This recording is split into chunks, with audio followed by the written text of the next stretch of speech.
Welcome to the Avanti Woman podcast. With each episode, each conversation, we aim to empower, connect, and build women to move forward, feel confident, and thrive in healthcare, finance, entrepreneurship, and philanthropy. We're glad you're here. Hello, everyone. Nairi and Sarah here with the Avanti Woman, and welcome to our podcast. Today's episode is the third in a series on women entrepreneurs from different walks of life and their success stories. I'm excited to have with us one beautiful, eccentric, and visionary woman, entrepreneur, founder, and CEO of SIA brands, Maryam Sia. Welcome, Maryam. How are you? Hi, thank you so much for having me today. Welcome. We're so excited to have you, Maryam. We're so excited to have you here, Maryam, and we're really inspired and looking forward to hearing your story. So tell us, where are you from? Where were you born? When did you come here? Give us a little bit of background and let us understand, your past, present, and how you actually became this phenomenal entrepreneur. Thank you so much. Yeah, so I'm Iranian. I was born in Iran, Tehran, Iran, and I came here during the revolution when it first started, like in the early 80s. Came here in 85, I believe. And I was 4 years old. So I probably have the math wrong. Maybe it was 86. But I came here when I was 4, and that was during the time when they weren't even giving any visas out to anyone to come out of the country. And we just got super lucky. My dad sent my mom and I to Turkey to see if we can get a visa, and they weren't giving anybody any visas. And I was maybe like 2 years old at that time. And we went into the embassy, and the lady looked at my mom out of a huge crowd of like maybe thousands of people waiting to see if they can get visas. And she pulled my mom aside and said, "Come with me," and took her up to the front and asked to pick me up to see and look at my eyes for some odd reason. Ooh. So my mom picks me up and she looks over at me and she says, "Why do you want to go to America with your daughter?" And she said, I want a better future for my daughter. Like, I don't want her to grow up here during this war and everything that's going on. And so the lady looked at me and she said, "Oh, her eyes are so beautiful," and stamped her visa and said, "Welcome to America." And it was just such a crazy moment because nothing made sense as to why my mom was chosen out of that crowd, except for the love of God and his grace, I think. Divine intervention. Totally. And it was just meant to be for us to be here and for me to be here. And so I'm very grateful for that opportunity to come here. But when we did move here, my dad was still in Iran, couldn't get out of the country for a while. So it was just me and my mom living with my aunt for like a year or so. And then my dad finally made his way here. And then it was just a struggle, like that immigrant life of, your parents are struggling to survive and starting over, and not a lot of attention on the children. And as an only child, there just wasn't a lot of attention on me. It was more about, them working and putting food on the table and just surviving. So it was much more of a survival mode, I guess you could say. And so I was always very creative as a child, and just being an only child. I think that was my outlet, was just creativity. And I would sit in my room and just draw all day, or my imagination was exploding at that time, probably. Absolutely, totally. And my mom was an artist too, so I would watch her paint and draw, and so I wanted to be just like her. So I would copy everything that she would paint, and sometimes she would have, she'd finish a painting and then put it up on the wall, and then I would take my canvas and bring it over and try to copy it exactly the way that she had painted her painting. So that was fun. And then I remember my dad had a printing business at the time, and he used to always take me to work with him. Like he would pick me up after school and take me to work with him, and taught me how to use Photoshop when I was like very young. Yeah. And like had me help him with like getting things ready to export for print and, things like that. So at a young age, I learned how to like use the computer and be kind of hands-on with my dad, and then was just always in that creative space of, they always encouraged me to use my creativity, because like my whole family, I come from a family of just like artists, and my dad owned galleries in Iran. Oh my goodness. So creative design is in your DNA, basically. Yes, I believe so. What an amazing story. I mean, Nighty and I are immigrants as well. And yeah, the story of coming to America, I think every immigrant has their story, but I mean, it's amazing. And like you said, it is divine intervention.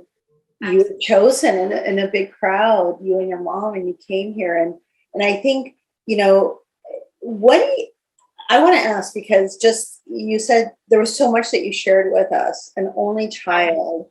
You had to be creative. You were creative, your creative outlets, your parents influenced you, your mom and dad were entrepreneurs, and at a young age you saw how they worked.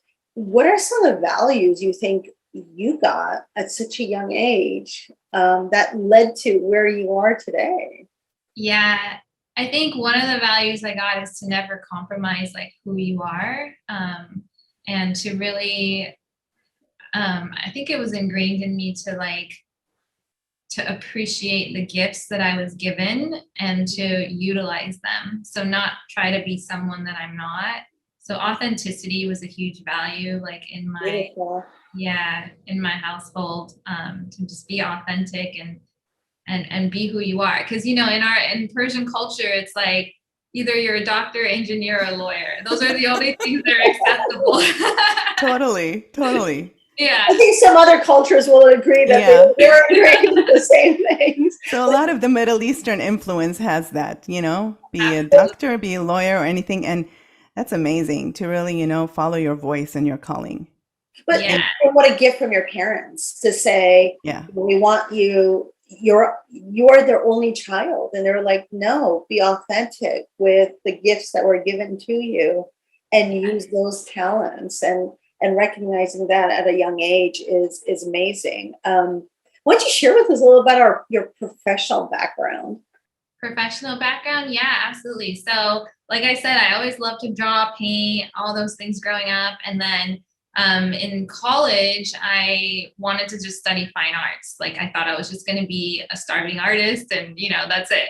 And my dad was like, no, you can't just be an artist. You have to make money, use your creativity, but you have to somehow make money. And so I ended up taking a graphic design class in community college just to see if I even like it. And I absolutely fell in love with it. So I realized, okay, design is what I want to do. And I loved marketing and I love to be a visionary. I just, for some reason, I think had the gift of seeing the future and like had just more of a visionary. So I went to Cal State Long Beach and applied for their design program. And I didn't get in the first time, but the second try I did. So went to school there for 4 years, and then out of school, so I studied visual communication and design. And then out of school, I worked for a company that did visual displays for Nikes and Adidas stores. So it was a pretty cool job straight out of college, and I'm surprised I even got that so fast. But so I learned a lot in that time in my life. I learned a lot about production work and, not just designs and concepts, but more about like the hands-on stuff behind the scenes that we didn't learn in school. So I needed those skills. So they were definitely necessary to learn production.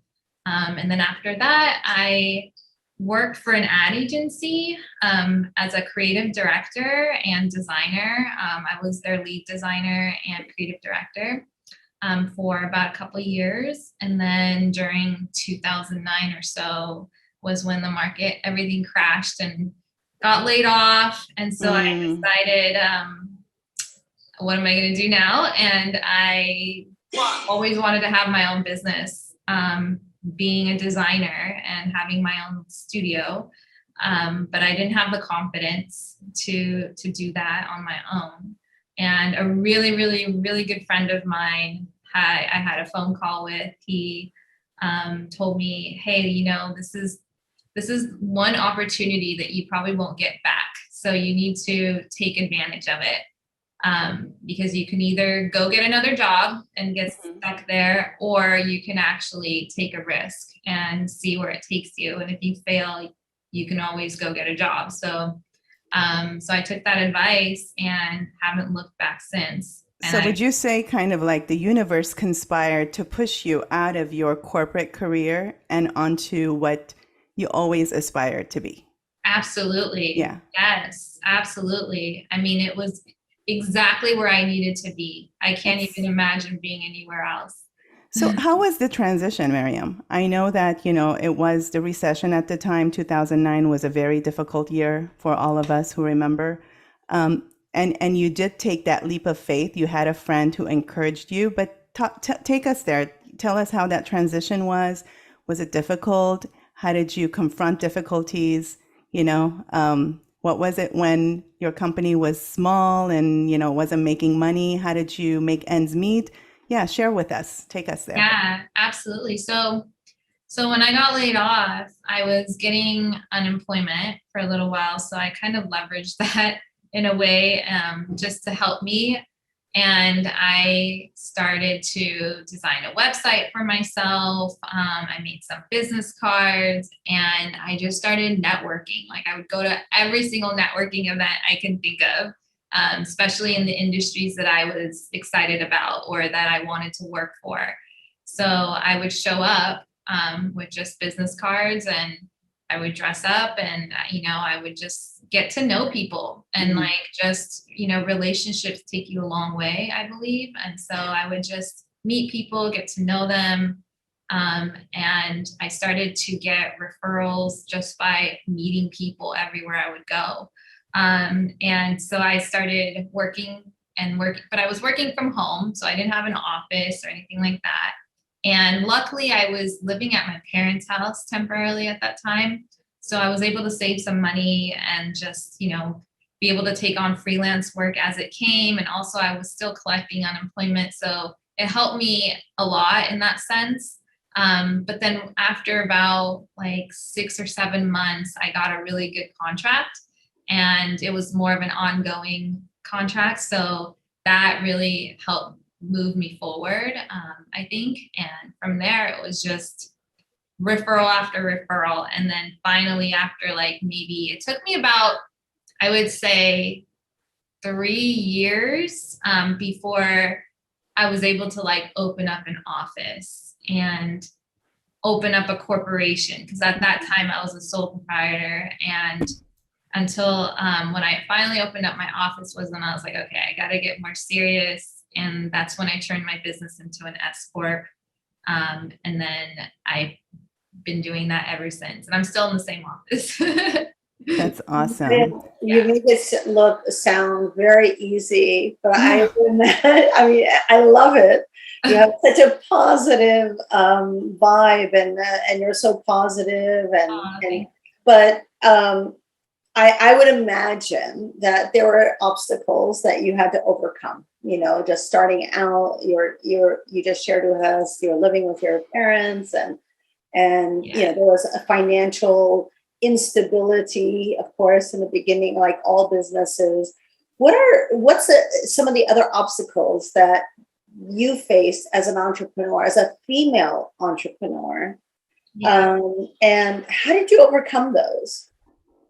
Yeah, I mean, there's a lot, a lot of obstacles. But you say it with a smile on your face. Yeah, I'm just being positive, but man, it was a lot.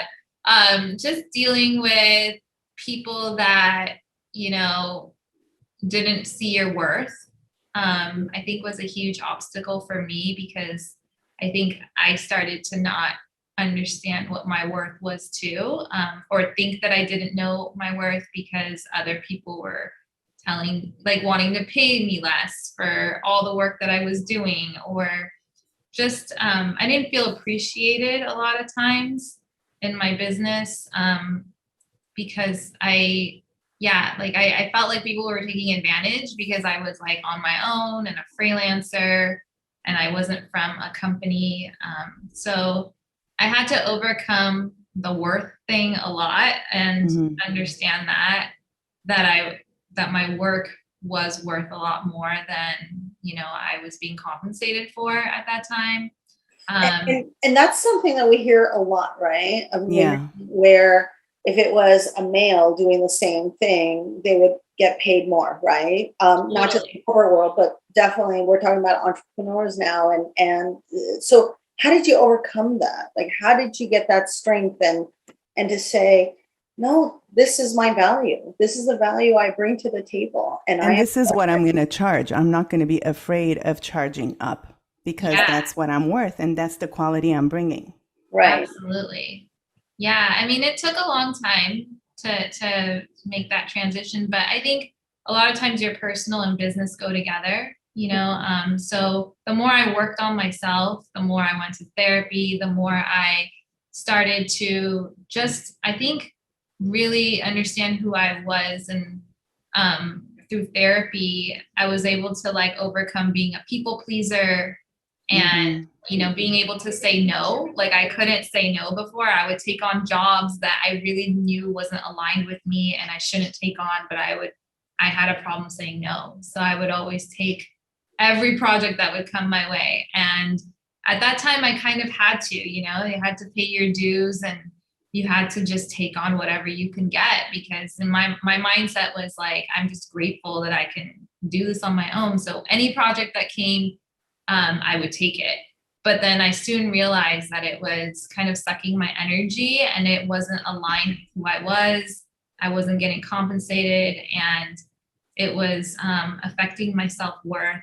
So I think through therapy and really getting to the root cause of some of the issues of my personal life, maybe growing up, started to affect my work as well. So then I was able to stand up and say no. I was able to have more confidence and I was able to, just, I guess, be able to charge more and be okay with that and know that this is the time and value that, my clients are getting, and it's okay that I'm charging this much, instead of feeling bad that I would always feel bad that I was charging a certain amount, and so I had to get over that. And the funny thing is, once you do get over that, you see that once you start charging what you're worth and what quality you're bringing to the table, the client is there. Yes. Right? Totally. So you're just elevating yourself you're scaling up to a different level. Absolutely. Absolutely. Yeah, and I love how you talk about, personal and business kind of go together, because when you're an entrepreneur, you have your own business. I was talking with Sarah about this a couple of days ago, actually. It's very difficult sometimes to pull away your personal life. And if you're not really taking care of yourself, you're not healthy or not balanced, that's definitely going to show in your business and in your company. Yeah, 100%. And that was another obstacle, was there was no work-life balance. It was just work. Yeah. But yeah, as a woman, I was deteriorating because there was no self-love. There was no. Oh my God. You're talking my language. Yeah, I think we both understand, right, Sarah? Yeah, definitely. Very much so. Yeah. Yeah. So, especially for women, and especially women who are also mothers like you, Sarah, it's to balance everything is truly an art to be learned. It really is. It is. And I don't know that you ever get it perfectly right. It's just one of those cycles, and you're learning and constantly reprioritizing. That's how I feel about my, work-life balance. But you said something, Maryam, that, you should be so proud of yourself You said that it took you 3 years to get incorporated, S Corp, get your office or whatever. I think that's magnificent. You did great. But there was a passion and a vigor for you to get there. And, where did that come from? Gosh, I still ask myself that question of like, where does that driving force come from? But I do think it comes from my dad. My dad has always been an entrepreneur. And I think I got that side from him, like seeing him always like, he was one of those alpha males that was always in charge, always a leader. And so I looked up to him and I spent a lot of time with him as a child, like in his office, like helping him. So I think that I got that entrepreneurial spirit from my father. And so, but I was motivated to, I think I just like loved what I did, so that was motivating to me. And I loved to help people, because I was a visionary, like I would see things. So it would bother me if someone had an awesome product and business, but then their branding was horrible, it would just drive me nuts. So I think I was just so motivated to be able to, I guess, like help them and make them understand the value of branding and design and how that affects people's psychology and mind and buying and selling. And so it was fun to do that. So that motivated me a lot. And I like being in my creative element. And so I never wanted to get another job. So I think that was a good motivator too, to keep going. That's awesome. So, Maryam, in 2010, you started SIA Brands, yes. Right?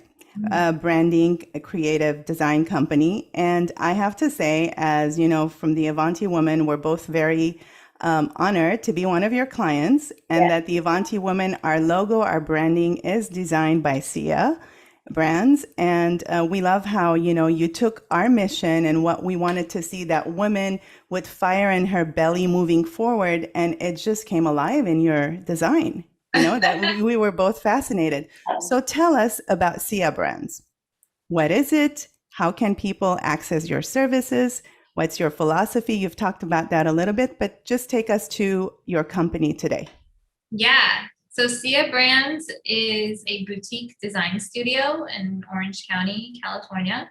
And I focus mostly on brand identity systems for small to medium-sized businesses, mostly wellness and lifestyle brands is my niche.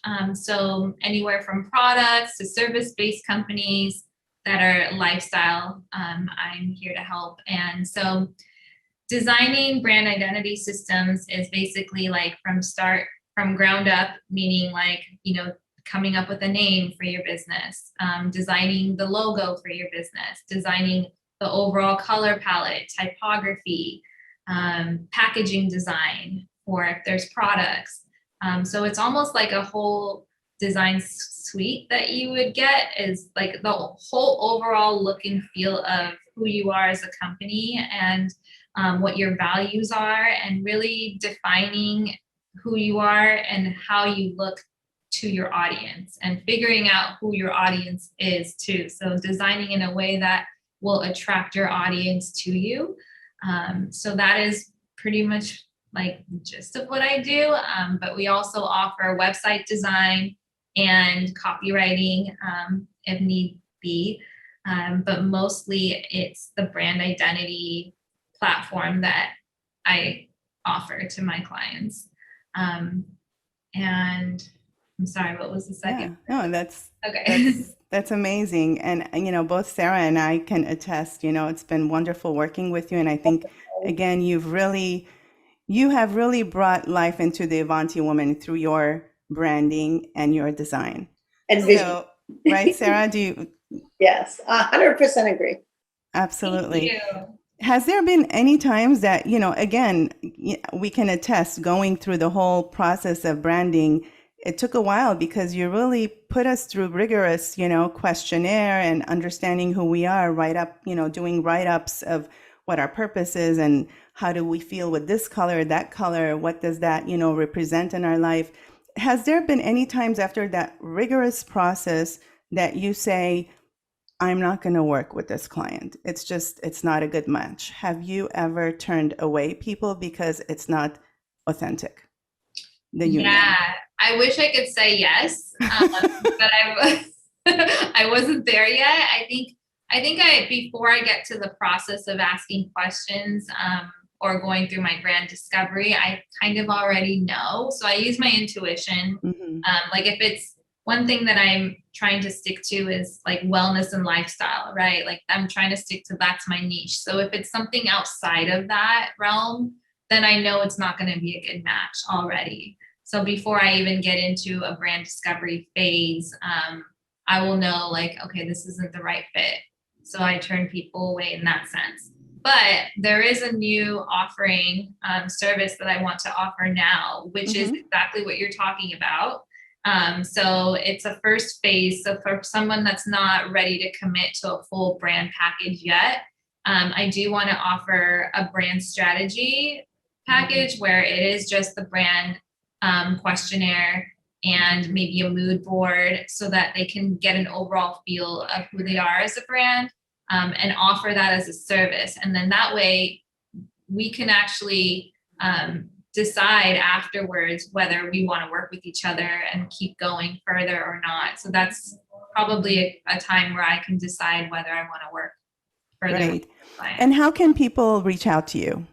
Instagram, website, phone number, go ahead and. Yeah, my website is siabrands.com, or you can email me at maryam@siabrands.com, or my Instagram handle is @siabrands. So either one.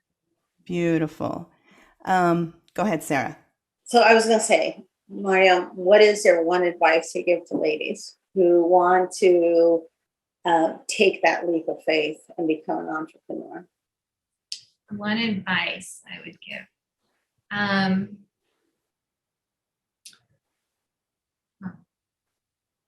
would say there's never a right time. So just go for it and fake it till you make it. So true. So just true. Go for it. Because sometimes when you overthink things too much, or you try to plan everything out perfectly, you never do it. So it's, I would say just start, like without having a plan, just start. Like sometimes that's all you need to do because starting gives you momentum. Right. So then other things will fall into place. Just one step at a time, right? One step at a time. Yeah. It doesn't have to be most of the successful businesses I know, didn't start out knowing everything up front. It was just starting in their garage or starting in their home. And maybe they had a product that they really wanted to sell. And they started out with one product to sell to their friends and family. And then, who knows, where that can take you, later. But yeah, that's very well said, Maryam. It's been an honor to have you on the show. Thank you so much. Thank you. We had a really good time learning from you, learning from your story, and we can't wait to have you on again in the future. Sarah, would you like to say any last minute? I loved it. I loved hearing all about your experience from coming to the United States all the way to becoming a young, successful entrepreneur, and the positivity around it. So thank you very much for sharing that with us. And I just have to say this too. I read a little bit about you, and some of the things that you have on the internet is, she talks about how she loves to sip on green tea, listen to music, travel, learn about the world, yoga, teaching dance, adventuring in the wilderness, exploring the best places to have a meal. And I think this wholesomeness, this energy that you have in your personal life, we both see it today. Oh, yeah. It really emanates into your career, in your corporate life. And it's just beautiful. It's this unspoken ease that there is about you that actually really, cascades into Resonates. Yeah. right? Absolutely. So again, thank you so much. And thank you everyone for tuning in. I'd like to end with one statement from Maryam Sia. She says, authenticity is my highest value, being connected to who I really am. I strive to inspire and venture to be inspired.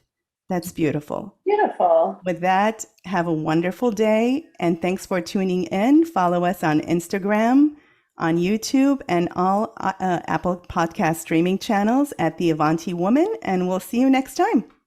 Bye-bye. Thank you so much. Bye, guys. Thank you for joining us today. For more engagement, you can find us at The Avanti Woman on all social and media platforms. Follow us on Instagram, join our community group on Facebook to chat, subscribe to our YouTube for our latest videos. You can rate us 5 stars on Spotify and leave us a review on Apple Podcasts. Thank you for helping us reach even more Avanti women just like you.